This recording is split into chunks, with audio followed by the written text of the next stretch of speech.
On se retrouve aujourd'hui pour que je puisse vous présenter un tuto afin de récupérer l'apothéose de Jasmina, cette arme-ci qui, une fois améliorée au maximum, a des dégâts de 41 mais propose surtout du tranchant et du feu.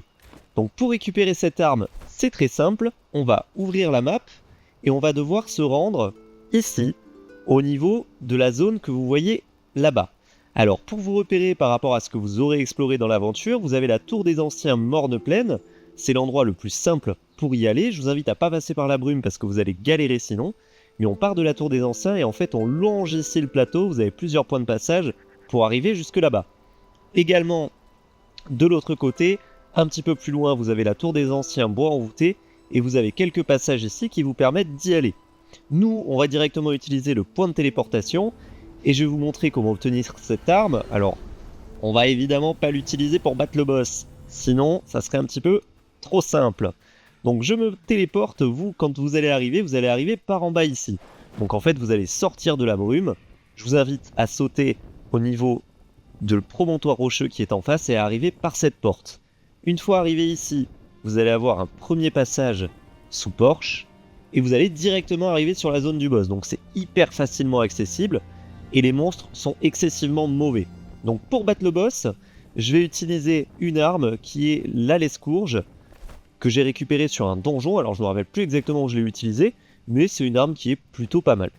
L'avantage c'est que la carte est très grande, donc vous pourrez facilement faire vos esquives pour venir taper le boss.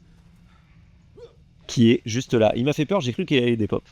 Donc on va commencer par clean la zone, donc je prends mes dagues ici. Voilà, les monstres comme je vous disais sont pas très forts. Et on va pouvoir aller le chercher, donc je vous invite à prendre une baguette. Donc moi je vais utiliser la baguette infernale, puisqu'il est sensible au feu. Et vous la tirez vers vous. Dès que vous voyez qu'il charge, vous faites une roulade avec contrôle. Si vous êtes sur PC ou cercle si vous êtes sur Play. Et en fait vous allez continuellement le spammer à distance avec la baguette. Dès qu'il s'approche trop, contrôle. Et on recule. Et on continue comme ça à l'enchaîner. Idéalement essayez de vous mettre dans son dos, vous lui ferez un petit peu plus de dégâts. Alors attention à pas être trop loin non plus parce que sinon on ne touche pas.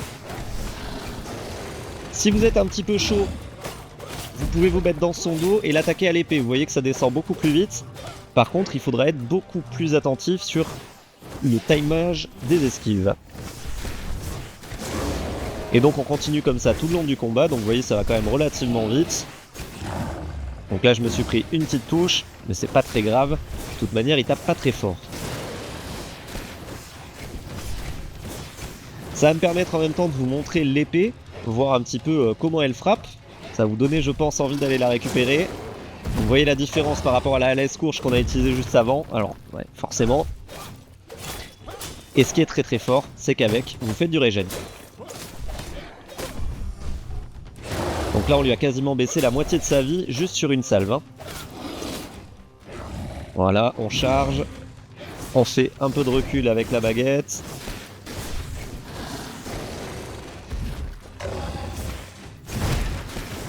Donc vous voyez, il y a une portée qui est très faible. Donc en fait, tant que vous restez à une distance d'à peu près 10 mètres de lui, bah, vous risquez pas grand chose.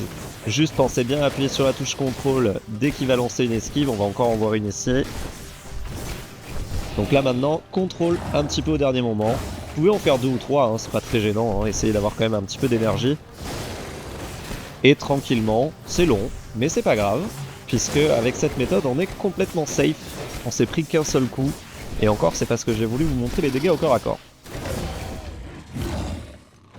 Allez, meurs. Donc, une fois que vous avez battu le boss, on utilise la touche E et on va loot automatiquement.